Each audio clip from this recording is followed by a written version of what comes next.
সুপ্রিয় শিক্ষার্থী বন্ধুরা, আসসালামু আলাইকুম। আশা করি সবাই ভালো আছেন। যারা ৪৭তম বিসিএস পরীক্ষা দিবেন তাদের জন্য একটি কার্যকরী আমরা একটি বুক লিস্ট নিয়ে আজকে কথা বলবো, যেটি খুবই গুরুত্বপূর্ণ আপনাদের সামনের পরীক্ষাগুলির জন্য। তো চলুন শুরু করা যাক।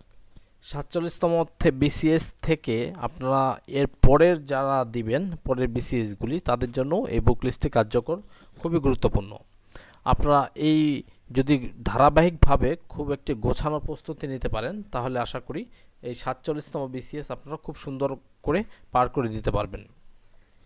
তো কারো কোনো কোশ্চেন থাকলে আপনারা কমেন্টে জানাবেন, আশা করি আমরা উত্তর দেওয়ার চেষ্টা করব। তবে প্রস্তুতি এখন থেকেই নেবেন, যেহেতু পিএসসি একটি নতুন করে কমিশন গঠন করেছে এবং আশা করি ৪৭তম বিসিএসের পরীক্ষা হবে মে মাসে। এবং বিগত কিন্তু ৩-৪টি বিসিএস পরীক্ষাই অন টাইমেই হয়েছে, সুতরাং এই পরীক্ষাটাও অন টাইমে হওয়ার সম্ভাবনা খুব বেশি। যারা ৪৭তম বিসিএস পরীক্ষা দিবেন তাদের জন্য আজকের এই লাইভ ক্লাসটি খুবই গুরুত্বপূর্ণ। তো চলুন শুরু করা যাক।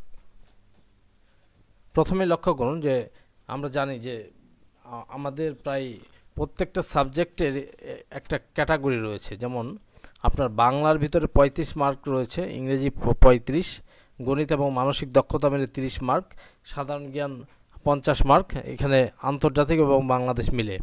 আবার কম্পিউটার বিজ্ঞান থেকে ৩০ মার্ক, নৈতিকতা সুশাসন এবং ভূগোল থেকে ২০ মার্ক। এখন আপনি দুটো ক্যাটাগরিতে এগুলোকে ভাগ করে নেবেন এবং ওই অনুযায়ী পড়ার চেষ্টা করবেন, এতে করে আপনার জন্য সুবিধা হবে। প্রথম ক্যাটাগরিটা হচ্ছে বাংলা, ইংরেজি, গণিত এবং সাধারণ জ্ঞান। এই চারটা সাবজেক্টকে একটা ক্যাটাগরিতে নিয়ে আসবেন আপনি। বাংলা, ইংরেজি, গণিত, সাধারণ জ্ঞান। লক্ষ্য করুন, বাংলা ইংরেজি ৭০ মার্ক, গণিতে ৩০ মার্ক ১০০, আর সাধারণ জ্ঞানে ৫০, টোটাল হচ্ছে ১৫০ মার্ক। এখানে একটা ক্যাটাগরিতে রাখবেন আপনারা। দেন আপনি কম্পিউটার বিজ্ঞান, এখানে ৩০ মার্ক রয়েছে, নৈতিকতা সুশাসন এবং ভূগোল ২০ মার্ক, টোটাল ৫০ মার্ক। এইগুলোকে আলাদা একটা ক্যাটাগরিতে রাখবেন। এখন দুটো ক্যাটাগরি করার অর্থ হচ্ছে আপনি নিচের সাবজেক্ট যে চারটা বললাম আমি, কম্পিউটার বিজ্ঞান, নৈতিকতা সুশাসন এবং ভূগোল, এই চারটা মোটামুটি খুব সহজেই অল্প সময়ের ভিতরে আপনি কাভার করতে পারবেন। এখন উপরের যদি ধরেন আপনি বাংলা, ইংরেজি, গণিত কিংবা সাধারণ জ্ঞানের কোনো একটা সাবজেক্টে আপনি দুর্বল হয়ে থাকেন কিংবা আপনার একটা উইক জোন থাকে, প্রত্যেকটা সাবজেক্টেরই সবারই স্ট্রং জোন থাকবে, ব্যাপারটা এরকম নয়। যদি আপনার একটা উইক জোন থাকে তাহলে নিচের চারটা সাবজেক্ট আপনার কভার করতে খুব সহজেই সাহায্য করবে। এতে করে আমরা জানি যে বিসিএসে প্রিলিমিনারি পাস করাতে অ্যাভারেজ ১২০ মার্ক যদি আপনি প্লাস করতে পারেন তাহলে আপনার মোটামুটি নিশ্চিত যে আপনি প্রিলি পার করবেন। তাই ১২০ মার্ক টার্গেট করতে গেলে আপনাকে এই দুই ক্যাটাগরি ভাগ করে পড়তে হবে, এতে আপনার সুবিধা বেশি হবে। তো এখন আসি যে আপনি কোন সাবজেক্টের জন্য কি কি বই পড়বেন। মূলত প্রত্যেকটা বই সেম ক্যাটাগরি, একটু কম বেশি থাকতে পারে এদের ক্যাটাগরি ওয়াইজ। যেমন আপনি বাংলার জন্য আমরা এখানে দেখিয়েছি, আপনি অগ্রদূত পড়তে পারেন, কিংবা শিকরের বাংলাটা ভালো আছে, জর্জের MP3 পড়তে পারেন, কিংবা অভিযাত্রী বইটা পড়তে পারেন। অর্থাৎ এই চারটা বইয়ের মধ্যে আপনি যে কোনো একটা বই একটা ভালো সময় দিয়ে একটা স্ট্যান্ডার্ড টাইমিং মেনটেন করে আপনি পড়বেন। বাংলাটাকে অবশ্যই আপনি আপনার স্ট্রং জোনে নিয়ে আসবেন, এতে আপনি খুব সহজেই এগিয়ে থাকবেন। তারপরে আসি ইংরেজির দিকে। ইংরেজিতে ৩৫ মার্ক, এখানে দুইটা সাবজেক্টে ভাগ আছে ইংরেজি, একটা হচ্ছে ইংরেজি সাহিত্য, একটা হচ্ছে আপনার ইংরেজি গ্রামার। ইংরেজি যেটা লিটারেচার থেকে খুব সহজেই খুব সুন্দর করে মার্ক পাওয়া যায়, অল্প পড়েই, অর্থাৎ খুব সুন্দর ভালো মার্ক পাওয়া যায়। আর গ্রামার যদি আপনি চর্চার মধ্যে রাখেন তাহলে ভালো করতে পারবেন। এখন ইংরেজির জন্য আপনি এখানে গ্রামারের ক্ষেত্রে আপনি মাস্টার ইংলিশ পড়তে পারেন, কিংবা কম্পিটিটিভ এক্সামস, কিংবা নিড ইংলিশ নামে আরেকটি বই রয়েছে। এই তিনটা বইয়ের যে কোনো একটা আপনারা দেখতে পারেন, খুব ভালো করে পড়বেন। আর ইংরেজি যে সাহিত্য বা লিটারেচার যেটার কথা বললাম, আমাদের সেলফ সাজেশনের একটা লিটারেচার রয়েছে, আরেকটা রয়েছে আপনার মিরাকলের লিটারেচার, যেটা ওরাকলের, এটাও ভালো। আপনি অথবা আপনার আরেকটা কনফিডেন্সেরও বই রয়েছে শরীফ স্যারের, ওটাও খুবই ভালো, চমৎকার বই। আপনি এগুলোর মধ্যে যে কোনো একটি বই ফলো করে পড়তে পারেন, তাহলে আপনার ইংরেজিটা খুব সুন্দরভাবে কাভার হয়ে যাবে। এরপরে আসি আমরা গণিত এবং মানসিক দক্ষতায়। এই গণিত এবং মানসিক দক্ষতা প্রতিদিন চর্চা করে খুব ভালোভাবে পড়বেন, এতে করে আপনার নিজস্ব আয়ত্তের ভিতরে থাকবে এবং আপনারা এগিয়ে থাকবেন। যদি গণিতে দুর্বল থাকেন কিংবা 4টা সাবজেক্টে যে কোনো একটাতে দুর্বল থাকেন, আপনাকে কিন্তু ব্যাকআপ সাবজেক্ট থেকে খুব ভালো করতে হবে, না হলে কিন্তু আপনি পিছিয়ে পড়বেন। তাই চেষ্টা করবেন গণিত এবং মানসিক দক্ষতা আপনার স্ট্রং জোনে আনতে, অর্থাৎ আপনি প্রতিদিন প্র্যাকটিসের মধ্যে রাখবেন। এখন আসি কি পড়বেন বা কোন কোন বই থেকে পড়বেন। মূলত গণিত থেকে যে কোশ্চেনগুলো হয়, সপ্তম থেকে দশম শ্রেণীর যে ম্যাথগুলি রয়েছে, অর্থাৎ পাটিগণিত এবং বীজগণিতের ম্যাথ, এগুলি থেকেই কোশ্চেনগুলি হয় ম্যাক্সিমাম টাইমে। যদি আপনার বেসিক স্ট্রং থাকে 6, 7, 8, 9, 10-এর পাটিগণিত এবং বীজগণিত এবং জ্যামিতি পোর্শনটা, তাহলে আপনি কিন্তু খুব সহজে এখান থেকে আনসার করতে পারবেন। কারণ সহায়ক হিসেবে আপনি খাইরুলসের একটা ম্যাথ বই রয়েছে, কিংবা সাইন্স স্যারের একটা ম্যাথ রয়েছে, কিংবা ম্যাজিক ম্যাথ নামেও একটি বই রয়েছে, খুব সুন্দর বই।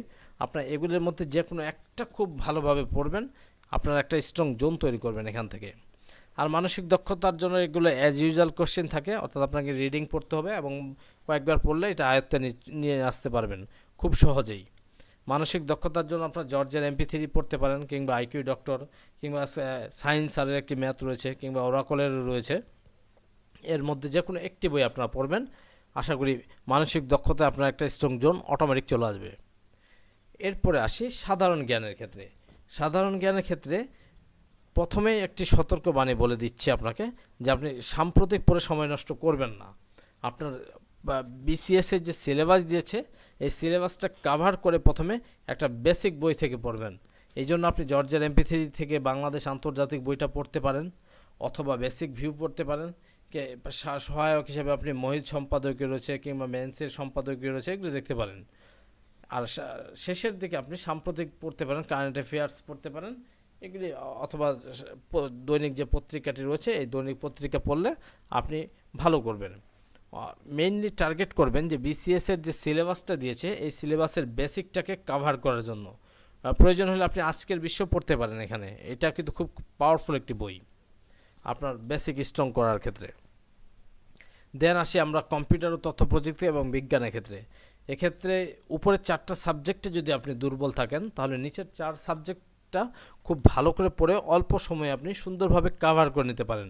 বিজ্ঞানের জন্য আমাদের বইটা রয়েছে সেলফ সাজেশন বেসিক কম্পিউটার, এবং বিজ্ঞানের জন্য সেলফ সায়েন্স বিজ্ঞান, এবং কম্পিউটারের জন্য সেলফ সাজেশন বেসিক কম্পিউটার। এই দুইটা বই পড়লে যথেষ্ট, আর অন্য কোনো বই আপনার লাগবে না, এই দুইটাই এনাফ, গুড এনাফ। এরপরে আসি আপনার নৈতিকতা, সুশাসন এবং ভূগোল। এইটার জন্য আপনি সপ্তম থেকে দশম শ্রেণীর যে বোর্ড বইগুলি আছে, এইগুলি বইগুলি দেখতে পারেন, অথবা সহায়ক হিসেবে আপনি যে জর্জের MP3 বইটা রয়েছে, কিংবা প্রফেসর বা ওরাকলের ছোট ছোট বই, এগুলি আপনি সহায়ক হিসেবে এক নজর পড়তে পারেন। সেক্ষেত্রে আপনি এগিয়ে থাকবেন। এই গেল মোট টোটাল BCS-এর সাবজেক্ট। এখন এর বাইরে যদি আপনি আপনাকে আরও স্ট্রং জায়গায় রাখতে চান, তাহলে আপনি সহায়ক হিসেবে যেমন ভোকাবুলারি বই পড়তে পারেন, সেক্ষেত্রে সাইফোর্সের ভোকাবুলারি রয়েছে, কিংবা বাজারে আরও অন্যান্য ভোকাবুলারি বই রয়েছে, এটা দেখতে পারেন। তারপর বাংলাদেশ আন্তর্জাতিকের ম্যাপটা পড়লে অনেকটাই সাধারণ জ্ঞান কাভার হয়ে যায়, এই জন্য জাহিদ সোহেলের একটি ম্যাপ রয়েছে, এটাও ভালো। আর যদি বিগত সালের কোশ্চেনগুলো অবশ্যই রিভিশন দিবেন এবং বারবার পড়তে হবে। আমি বলবো যে আপনি BCS পরীক্ষা দেওয়ার আগে, যেমন প্রফেসরসের জব সলিউশনটা রয়েছে, বিগত সালের অসংখ্য কোশ্চেন, অনেক টাইমে এই কোশ্চেনগুলো হুবহু রিপিট করে, তাই এই জব সলিউশনটা আপনি 3-4 বার অন্তত রিভিশন দিয়ে যাবেন, অর্থাৎ পুরো বইটা আপনার আয়ত্তে আনবেন। এতে BCS ছাড়াও যে অন্যান্য চাকরিগুলি রয়েছে, এই চাকরিগুলি আপনার আয়ত্তে চলে আসবে। কিছু কিছু পরীক্ষায় হুবহু বিগত সালের প্রশ্নগুলি রিপিট করে, এই বিগত সালের কোশ্চেনের বাইরে ওনারা অন্য কোনো প্রশ্ন করেই না। সুতরাং আপনি এই জব সলিউশনটা অবশ্যই ভালো করে পড়বেন। তাছাড়া জব সলিউশন পড়লে ডাইজেস্ট পড়ার কোনো প্রয়োজন নাই, অথবা ডাইজেস্ট যদি আপনি যে কোনো একটা পড়তে পারেন, তাহলে জব সলিউশন পড়ার দরকার নাই, যে কোনো একটা পড়লেই হবে। আর শেষ সময়ে যদি আপনি নিজেকে যাচাই করতে চান, তাহলে কোনো একটা মডেল টেস্ট দিতে পারেন, বা মডেল টেস্ট দিয়ে আপনি আপনার টাইমটাকে কনজিউম করতে পারছেন কিনা। BCS-এর প্রিলিমিনারি খুবই গুরুত্বপূর্ণ একটি পরীক্ষা, রিটেন এবং ভাইবার থেকেও সব থেকে জটিল হচ্ছে প্রিলিমিনারি। সুতরাং এই টাইমটাকে আপনি সঠিকভাবে ইউটিলাইজ করতে পারছেন কিনা, ওই নির্দিষ্ট টাইমের মধ্যে 200 কোশ্চেন আনসার করতে পারছেন কিনা, এই জন্য যাচাই করার জন্যই জাস্ট মডেল টেস্ট। এখানে মডেল টেস্ট থেকে কমন আসবে ব্যাপারটা এরকম নয়, অর্থাৎ আপনার টাইমিংটা বা টাইম ফ্রেমটা আপনার ঠিক আছে কিনা, এটা যাচাই করার জন্য একটা মডেল টেস্ট আপনি শেষের দিকে দিবেন। প্রাথমিক দিক থেকে আপনি এই বইগুলি পড়বেন। তবে সতর্ক হিসেবে বলছি আবারও, সাধারণ জ্ঞানের সাম্প্রতিক এখনই কোনো পড়ার দরকার নাই, বেসিকটা পড়বেন। আর বাকি বইগুলি যেভাবে বললাম এই অনুযায়ী যদি আপনি শেষ করতে পারেন, তাহলে আশা করি যে এই বিসিএস 47, 48, 49, 50তম হোক, আপনি যে কোনো বিসিএসে আপনি প্রিলিমিনারি অন্তত পার করতে পারবেন এবং খুব ভালো একটা স্ট্রং জোন আপনার থাকবে এখান থেকে। আশা করি সবারই উপকার হবে এই লিস্ট থেকে। সবার জন্য শুভকামনা। খুদা হাফেজ।